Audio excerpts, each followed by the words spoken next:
Hello, in this talk, I'd like to emphasize the crucial importance that creative teaching could have on our learners' motivation, but also on our own motivation as teachers. Um, I'll outline a few reasons why I think creative teaching is absolutely fundamental, and then I'll move on and perhaps say a little bit more about the link between creative teaching and motivational issues. Why creativity? Well, first of all, apart from the fact that it has an impact on our motivation and the students' motivation, it's because number one, it's appreciated by the students. Okay, so a few years ago there was a really interesting study in the UK, and about 750 teenagers were asked to mention the top qualities in a teacher, and what came on top was a great teacher, top teacher is original. Now, original is another word for creative. What came in second position, second and third, was caring and fair. So that was original, caring, and fair in that order. So it seems to me that students do notice, and that originality, the teacher's creativity, is actually appreciated. It's very high up on the students' wish list. Another reason for being creative in the classroom is that teaching is a highly routinizing profession. We all know that. Okay, so the danger is, that if we keep doing the same things over and over, week in, week out, we may slump into a routine and we may slump in a rut.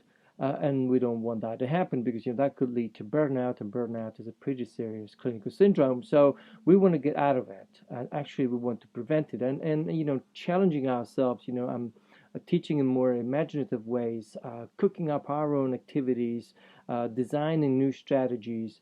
I think it's a great way, okay, to keep the routine, to stave off the routine, and to keep it away from us. That's the second reason. The third reason is that if you close your eyes for a second and you think about a group that you're teaching right now, I mean, if your groups are anything like mine, what will come to mind is the great diversity that seems to govern our groups. So perhaps where I teach different ethnic backgrounds, different languages, okay, different degrees of motivation, different cognitive styles, different interests, different levels, different expectations, okay, different ways of working, and so on and so forth. So my question is, without creativity, without trying to be more imaginative and more original, how on earth could I possibly hope, to cater for the great diversity that seems to rule our groups? So the course book is not going to do it for me. My principal is not going to do it for me. So it's me and the group. All right. So I think it's one very powerful reason for trying creativity in the classroom.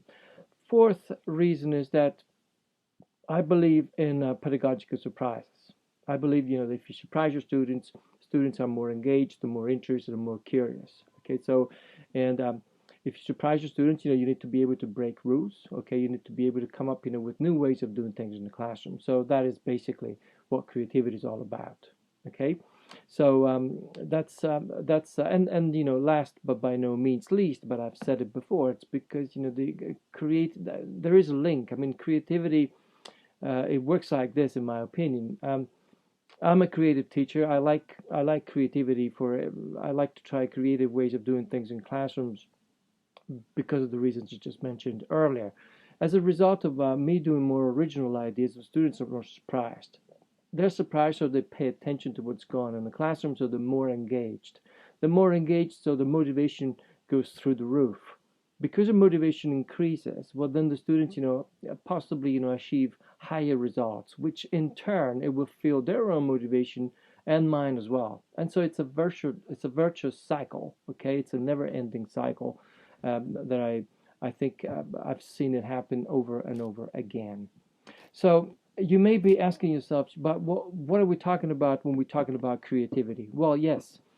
Um, Up until 10 or 15 years ago, there was a multitude of different definitions of creativity in psychology. We now have a definition which seems to be unanimous, and which seems to have been unanimously accepted, and that is the definition that Professor Robert Sternberg, possibly the world's leading authority in creativity matters, came up with. And according to him, creativity is a cluster of skills that we use to manufacture products or fashion ideas that are both novel, so original, and valuable. Now, I've adapted this definition to suit the needs of, suit my own needs and in the field where I operate in, that is education. And so for me, creativity is a cluster of skills we use, teachers use, to come up with ideas or strategies, pedagogical ideas, so exercises, activities, whatever you want to call them, tasks, okay, and so a cluster of skills would come up, to fashion teaching ideas that are both original and culturally and pedagogically valuable. That is to say, this is important to distinguish because for an idea to be truly creative, it's not enough for it to be new, but it has to have some kind of value, pedagogical and cultural. Okay, let me explain. If I ask my students to stand on their head and recite a poem, backwards, okay, I'm for sure, I would be. This is a great, it's great original idea. But ask yourself, what pedagogical sense does it make? Zero, zilch. It wouldn't make any pedagogical sense, and so it's not truly creative. Okay, so it has to make pedagogical sense, but it also has to be culturally adapted. Okay, so as we all know, teaching is highly context dependent. So, I work in France, Paris, France, Europe. So what I do with my students in Europe may or may not be culturally valuable in other parts of the world, like in Cuba, for example. So, and this is the teacher's own decision. Okay, so the context in which you operate, your students, and you know what's considered, culturally valuable and or not, and so you need to adapt to that. So I think it's important also to say, what creativity isn't, and there's a lot of myths surrounding, creativity. And so creativity is often, mistaken for something lighthearted that you want to do on a Friday afternoon because the sun is out. Off we go to the beach. It's the end of the week. Everybody's in that kind of mood. I actually strongly disagree with all that. Creativity has nothing to do with doing a game or doing something lighthearted because you're in the mood for it or your students are in the mood for it. I actually don't believe that does good press to creativity. So I think creativity is principled creativity in the sense that for me, teaching creatively is walking into a classroom with a let's see what happens kind of attitude. Yes, I have my objectives, okay? I have a rough lesson plan, okay? Very flexible as it is, okay? But I want to walk into the classroom and see what happens. So for me, principled creativity is basically a pedagogy of possibilities. So over the last 10 or 50 years, I've been advocating a shift from a pedagogy of certainties, okay, so to a pedagogy of possibilities. Let me explain. Let's take a lesson plan as something that we all have to do, and I'm not against planning our lessons. I think we have to plan our lessons. However, how many times have I seen, as a teacher educator, as a teacher trainer, people being absolutely following their lesson plan slavishly, religiously almost. Okay, so you're planning your lessons, Friday night for Monday morning. Okay, and so because you've written everything down. Okay, when you see your students on Monday morning, you try to stick to a script. Okay, as much as you can. But now think about it. For me, lesson planning done that way, is a very artificial thing to do because on Friday night when I'm thinking about my lessons, for Monday morning, for example, I have no idea what kind of mood my students are going to be in, how much energy they're going to have, okay, come to think of it, I don't know how much energy I'm going to have. I don't know what kind of mood I'm going to be in. So what I'm saying is, that there is a slim chance that what I've prepared, what I planned for my students and for myself on a Monday morning, okay, may not match their level of energy, their level of enthusiasm, and mine as well. And so And so it's total, it's I think lesson planning and wanting to plan our lesson is an exercise in uh, trying to teaching, to believing in the predictability of teaching. Right now, if you've been in a classroom for more than half an hour, you know that teaching is anything but predictable. Stuff happens. And that's what I mean by, being able to bounce back, and walk into a classroom with let's see what happens kind of attitude. Professor Steve Walsh from the University of Newcastle, he talks about a good lesson, being the fruit of what he calls planfulness and spontaneity. Okay, so he doesn't call it planning; he calls planfulness. I say, you have to be prepared. I'm not advocating, an anything goes kind of attitude. You walk into a classroom and you have no idea what you want to teach them and what the students are going to learn. No, you have to have a rough idea,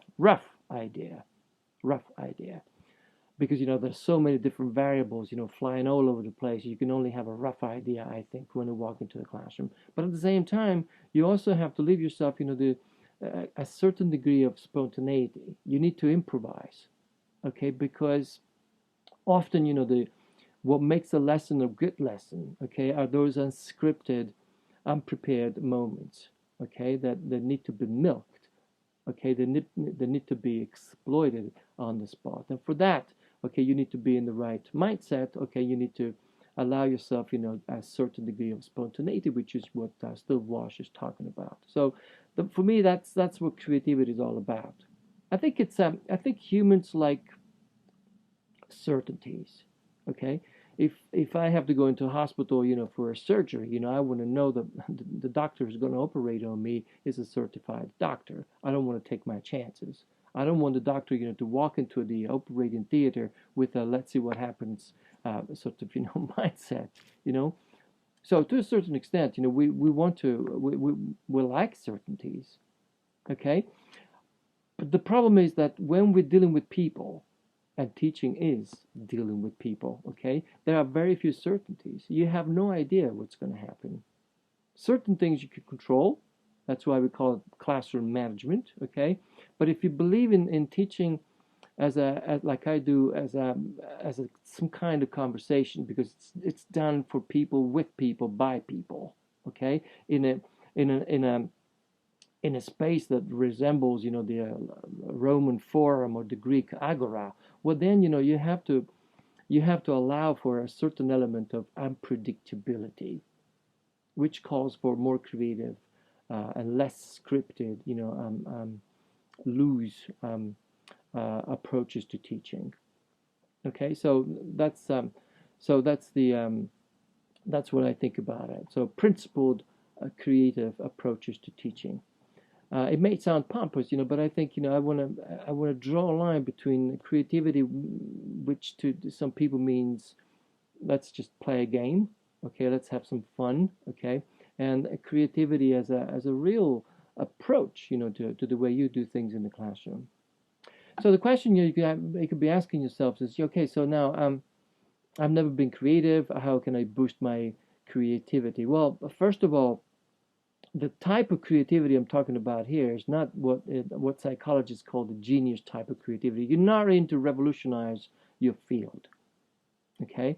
You're not here. You're not in, to reach the sort of heights that Einstein, reached, or I don't know,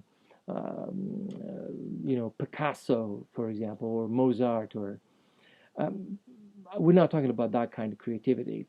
Okay, nobody could teach you how to think like Einstein, or how to think like Darwin. Okay, but there is another type of creativity which is within easy reach, and that's what psychologists call the everyday type of creativity, or creativity with a small c. And that is, I think, that's what the type of creativity that applies to what we have to do in the classroom. And thankfully, that type of creativity can be learned and can be taught. But you also have to have, certain preconditions, and that is to say, for us, to be able to develop our creative potential, we need our motivation. We need to have a reason for being creative.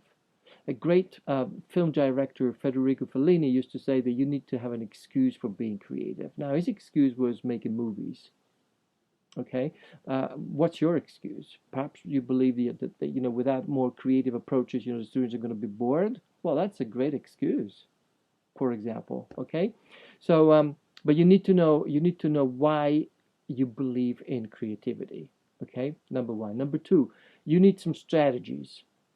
Okay, in the literature, people talk about as many as 145. Torrance talks about 145 different strategies, but you need some strategies, which unfortunately I don't have time to go into now. Okay, but you need you need strategies. And number three, you need a special mindset. Let me explain. When you're trying to be creative, okay, but in fact, you could argue that this is true of anything when you're trying to learn anything new. Okay, you have to embrace the idea that you're gonna make mistakes, you're gonna fail. So when you're trying to come up with something new to do with your students in the classroom, okay, there's always a risk that it's not going to work. Okay, so well, you have to embrace that risk, because if you give in, okay, if you listen to this little voice inside of you that says, this is not going to work, your students are not going to like it. I've never done anything like this. The students have never done anything. So if you listen to all this negativity that's going around, you're not going to be able to create anything new. You just have to find a way to shut up that little internal voice that tells you that you're not creative, that tells you that the students are not going to like this idea. So you need to persevere. You need to stick to your guns no matter what. Okay. Let me give you an example. Um, I often jot things down on a piece of paper, and within 1 or 2 hours, I may have developed, 10 ideas. Okay, 10 potential ideas, which could be transformed into full-fledged exercises. Now, I know full well that out of these 10 ideas, maybe two are going to work, and the eight is just garbage. Okay, but I'm not going to stop. Even though, when I'm writing, I'm like, this is going to be a half-baked idea. This is not going to work. But I'm not going to stop. I'm still going to put it down on a piece of paper. And then when I go back to it, okay, because I need a little bit of incubation period, okay, which could be longish as it is. When I go back to my notes, I say, oh well, look, this is not so bad after all. Maybe I could develop it like this. Maybe I could. I wonder what would happen if. Okay, so that's the. But I will never say this is not going to work. I'm always willing to give it a shot and see how the idea develops in class. Often, the students take the idea, to a different stage. Maybe because they misunderstood your instructions. It happens, okay? And in actual fact, them misunderstanding your instructions, is what makes the idea even more interesting. So you have to be open. You have to walk into a classroom, with an open-minded attitude. Okay? So I think one important element of trying to be creative is that uh, because human beings are always on a quest for emotional responses. That's why we go to an exhibit. That's why we listen to music. That's why we read a book. Okay, that's why we watch a movie. We want to be thrilled. We want to be emotionally, but also cognitively stimulated, of course. Okay, Tolstoy used to talk about an idea that's emotionally infectious. I think the people are after that kind of feeling. Well, I think that when I talk to my students, a lot of them seem to be into this idea that when they come to an English class, at least the ones with a higher level of English, they don't just want to study the grammar, the vocabulary, the pronunciation, the mechanics of the language, but they want to go beyond. So, in other words, they want to be surprised. Okay, they want to go home thinking, oh well, I learned something that I didn't know before, something about the world. It may be that you played, a piece of instrumental music, by a composer that you never heard of before. You know, it may be anything. And in fact, if I could just share a personal anecdote with you, one of the greatest compliments anybody has ever paid me as a teacher was at the beginning of my career. I was still working in England. I was still teaching in a private language school in Bath, I remember. And I was teaching a C1 class, It was called advanced back then.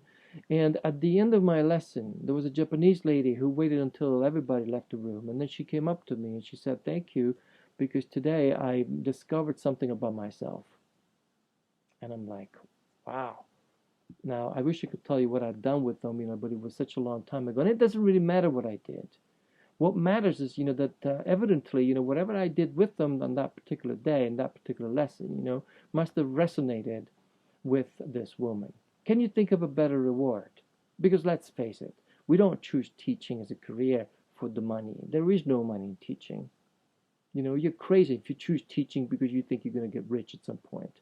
The only reward that we're after as teachers is emotional. And when a student, a middle-aged student, okay, so an adult, mature student, comes up to you to thank you because you helped them discover something about themselves, what better compliment?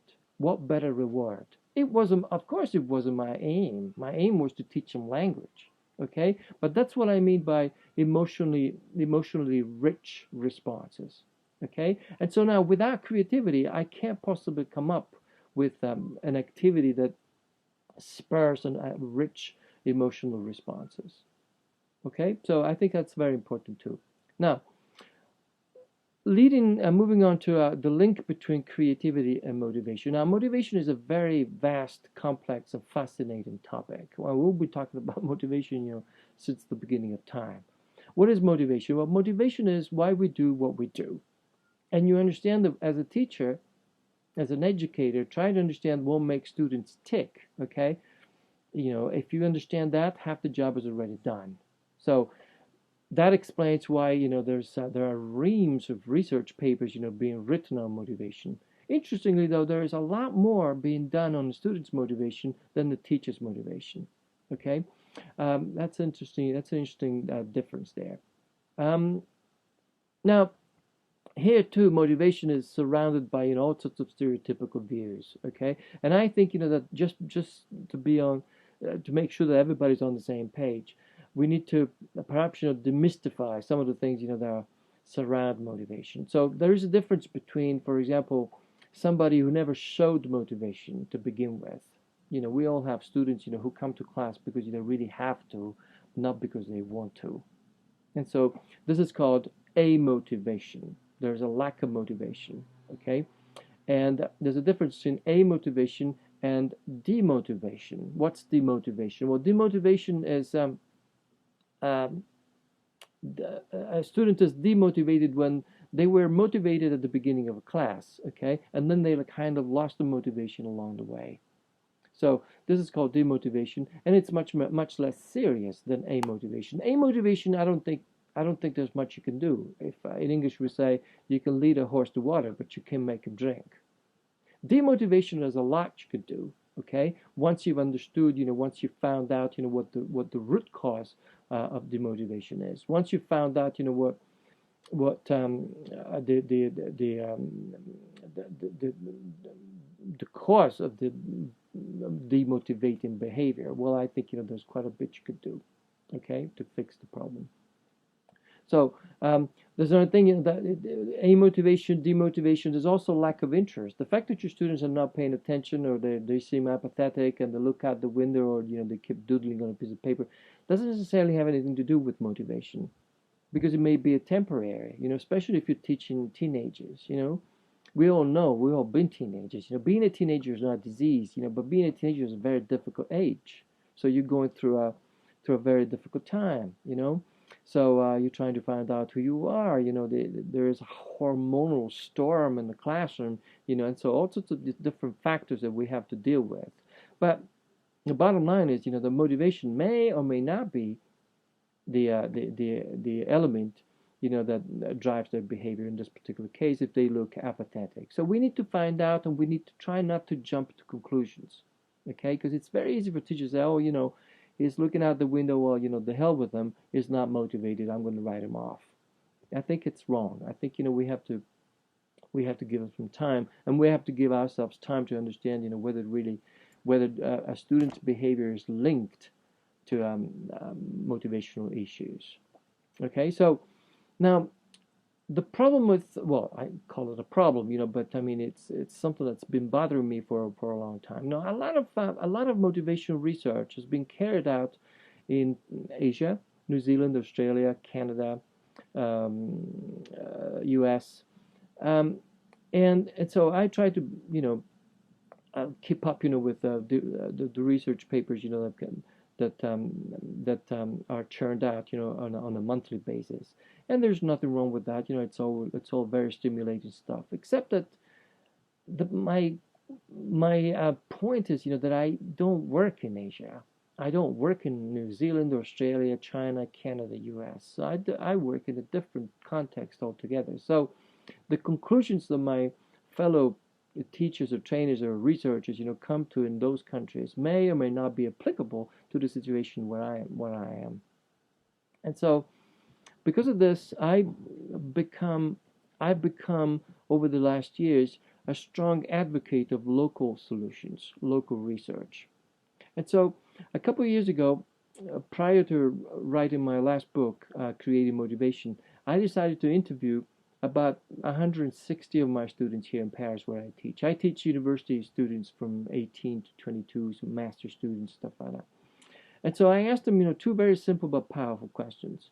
Question number one was, what do you consider a motivating activity, a motivating something that's motivating in class? It may be a teaching intervention, anything that you consider to be motivating. And the second question, inevitably, was, what do you consider demotivating? Is there something that we do in class, that doesn't really turn you on, so to speak? Okay. And as always, what the students had to say, was an eye opener.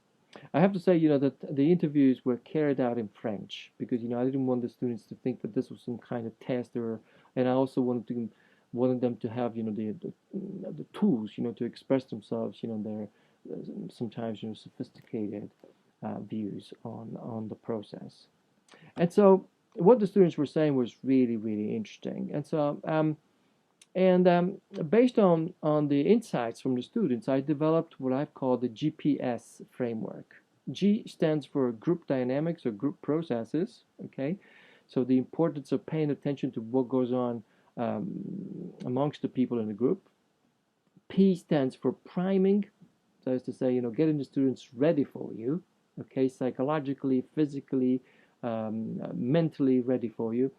And S stands for surprise and stimulation, so cognitive and affective stimulation. So the the first quote I want to share with you is by a guy called Jean-Marie. Jean-Marie is 20 years old, and he said, when I asked him, what he thought was motivating in class, he said, I really like it, when we do exercises that promote friendship.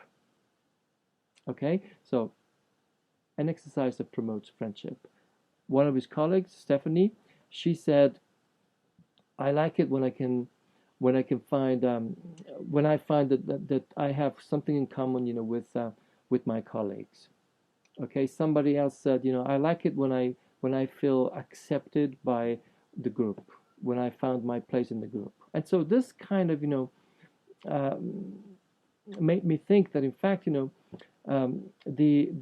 question that I've been asking myself, how do I motivate my learners? Okay, in fact, should be replaced by, how can I create a motivating environment? In other words, how can I set up an environment that is conducive to the students motivating themselves?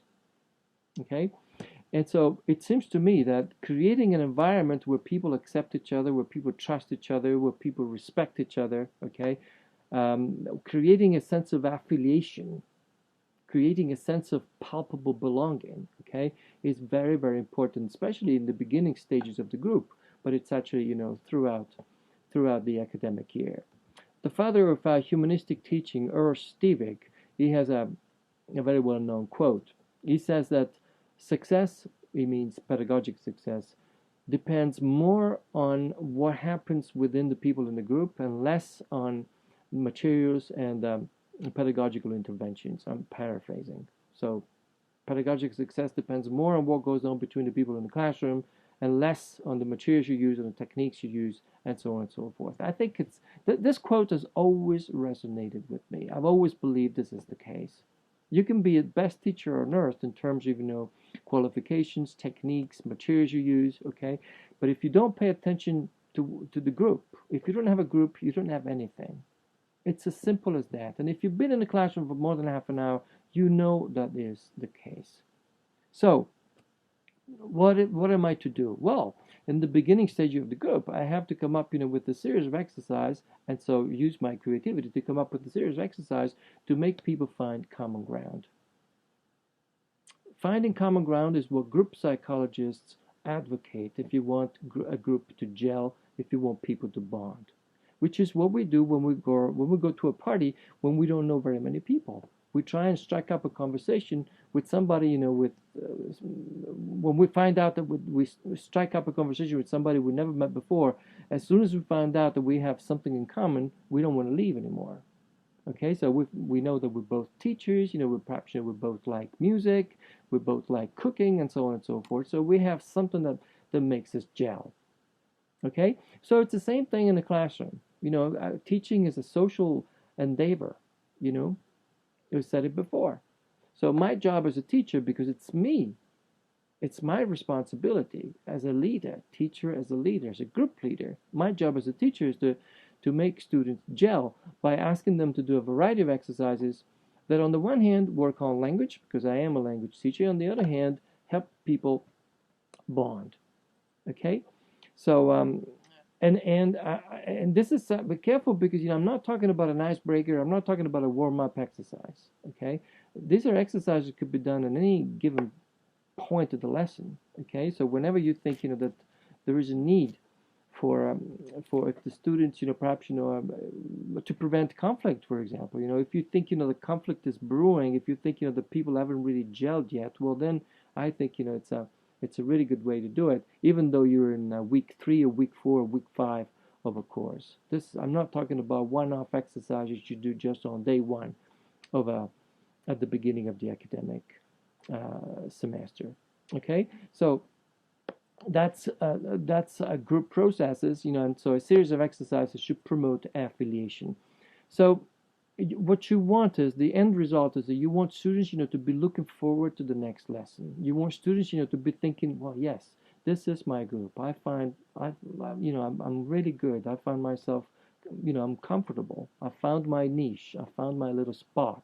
Okay, I don't have to like everybody. They don't have to like me, but we accept each other. Accept, not tolerate, because tolerate is not very positive.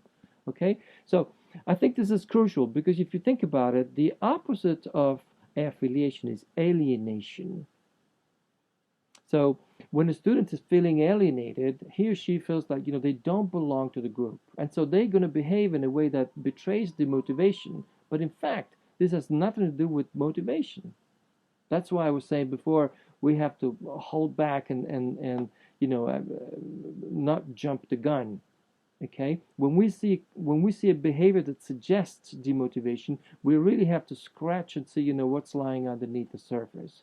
So when somebody doesn't feel that they belong to a group, they're feeling alienated. So they're feeling alienated in the sense that they're marginalized, they're on the edge. Okay, and so it's your job to bring them back in.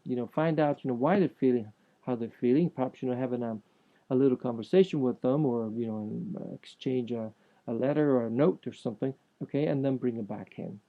Okay, so moving on to the P of the acronym. So the acronym is GPS. P stands for priming. Now, the priming is getting the students focused, getting the students concentrated, getting the students to pay attention. Now, this has always been very high up on any teacher's agenda. We've always had to fight for students' attention. Remember that attention, what neurobiologists say is that attention is a selective process. When the students are not paying attention to us, it's not that they don't like us. It's not that they're not motivated. It's not that they don't like English. It's not that they don't like school. But it's simply that they're paying attention to something else. Let me give you a very practical example. If your students, how many times has it happened to you, for example, that you've planned your lessons, you're looking forward to it, you're feeling, full of beans, okay, you're very enthusiastic, you're in a great mood, okay, and you're really, really looking forward to teaching this lesson. It may even be, your favorite group. So you sit down, you wait for the students to come in, and when the students begin to come in, you see, that the level of enthusiasm and energy, okay, doesn't quite seem to match your level of energy and enthusiasm. So there's a huge discrepancy. And so you go, oh dear, okay, they're tired, they don't look interested, they don't look motivated, they don't really want to be here.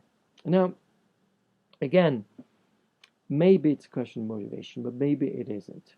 It may well be that just before coming to class, some of them, were on a WhatsApp chat with the boyfriend, girlfriend, and so that's what they're thinking about. So they're not focused. They're focused on the WhatsApp chat, okay, and they're not focused on the lesson. It may be that they just took a test. It may be that they're taking a test after English class. So they're distracted. Being distracted is normal. Okay, so now what's our job? Well, our job is, to quote T.S. Eliot, is to distract them from distractions with another distraction.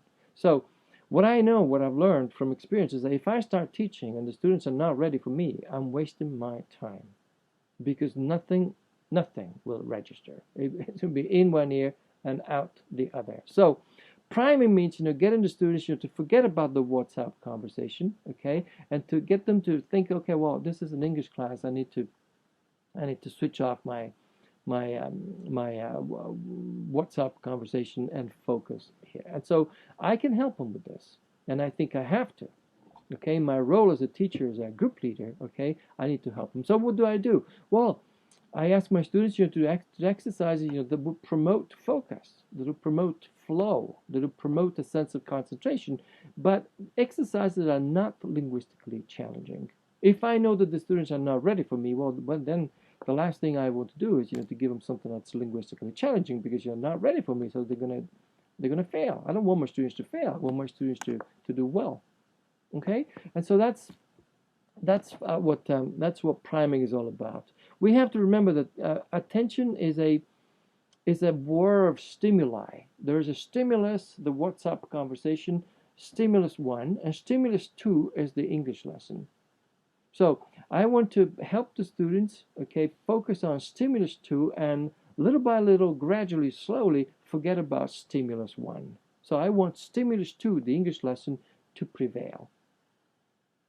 And so what I do, what seems to work with my classes, okay, is to use my creativity to come up with exercises that promote focus without having the students, feel threatened, or having the students underperform because they're not ready for me. So that's priming. A very good way to do it is to use movement, okay, for example, okay? So you could do a lot of exercises, around movement, where the students don't even have to use the language, okay? But moving and concentrating on the way they move, and concentrating on how they move in synergy with somebody else in group work or pair work, that usually works. Okay, so that's where the creativity comes in. That's where creativity comes in, because without creativity, you can't come up with exercises like this. So moving on now so we've talked about G for group dynamics, group processes, P for priming. Moving on to the S. S stands for surprise and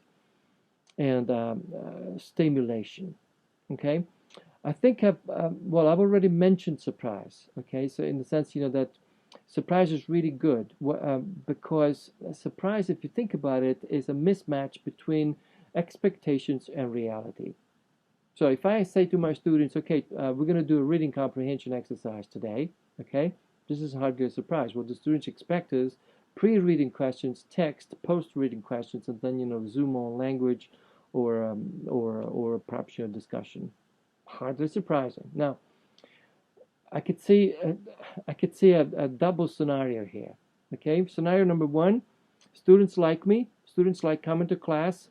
We're doing something that they've done 150 million times, okay, but they humor me, okay, and they go along with it, but they're really not that motivated, to do the exercise, and they haven't learned anything. But they want to do it because, they basically, they'll pity me, so to speak. Scenario number two, students don't particularly like me. They don't particularly like coming to class. Okay, they don't particularly, or they think their English is way too good, for this. So on top of that, they don't understand, why the teacher is asking them to do yet again another reading comprehension exercise using exactly the same sort of routine: pre-reading, reading, post-reading, discussion. Okay, so what do? They switch off, or worse, they give me hell. Okay, so this is how discipline-related problems. It's one of the ways. It's not the only reason for it. So when the students are bored, they misbehave. So, but this is not a question of motivation. Okay, this is a question of this is lack of interest because students are being asked to do something that has become routine. What's routine? Well, routine is not necessarily always bad in class, but certain things, certain ways of doing things become so fossilized, okay, that the students know exactly what's coming next. Which is one of the reasons why I never say to my students at the beginning of class, today we're going to do this, this, and that. I don't. Because if I do it, well, then I will spoil the surprise. And because, as I said before, I walk into a classroom with my thinking, I wonder what would happen if, or what could happen if. So thinking about the possibilities, that will unravel in class, well then, I don't want to do it that way. Okay? So how about this? This is an example. Now, this is let me show you. This is a text, okay? So this is a text of a reading comprehension exercise, okay? So what I do is, I've as you could see, I've scrunched it up, okay? And I put my students in pairs. Suppose, I have 25 students, well, maybe, 5 groups of 5, okay? And everybody gets one of these. It's the same text for everybody, okay? And you tell the students that you don't want them to uncrumple the text, but you want them to write down on a piece of paper as many words as they may count. Okay, so they could turn it. They could do whatever they want to, but they can't uncrumple it. And then you ask them a few questions. Okay, what's the text is about? What genre is it? Is it an ad? Is it a newspaper article? What is it? Is it an email? What is it? How do you know? What clues do you have? Okay, and then you get the students to sort of exchange opinions. So it is finally, you ask them to uncrumple the paper. So it is a reading comprehension exercise, okay, or it is the beginning of a reading comprehension exercise, but it's done differently, and so the students are going to be thinking, oh wait, but didn't he say reading comprehension exercise? So what's he doing with that? He's just balled up, a piece of paper. So surprise is the mismatch of expectations and reality. And that mismatch leads to engagement, leads to curiosity, leads to motivation. So the problem is, though, it's a nice problem to have, is that once you do an exercise like this, okay, you can't keep doing the same exercise with the same class over and over, okay? And so that's where creativity comes in. You see, creativity is instrumental to all the strategies, that I've talked about so far in this meeting. So that's the link between creativity and motivation. Okay, so it's just not possible to do it without trying to think in terms of in more imaginative ways. So I want to finish off by saying that I don't believe that creativity is a magic cure. It's not a panacea.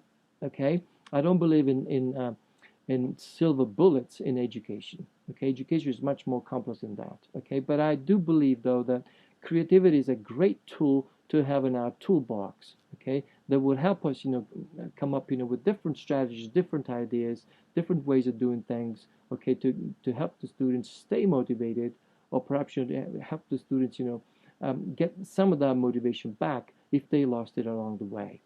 So there is this link. Okay, between creativity and motivation, and I think that whichever approach you have, I believe most people teach the communicative way. Okay, well then you would need creativity to come up with a good role play scenario, for example. Okay, you would need good creativity to come up with new ways of doing listening comprehension exercises.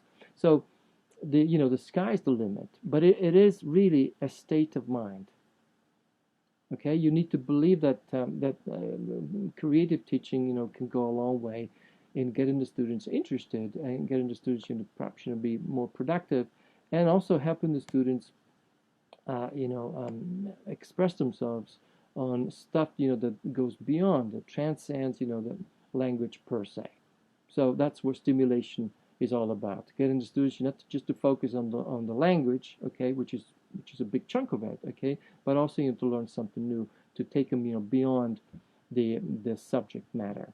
So that if you're working with a work of art, for example, a picture of work of art or a piece of instrumental music, okay, you don't just focus on the language, okay, but the students, will end up learning something new, something that they didn't know before.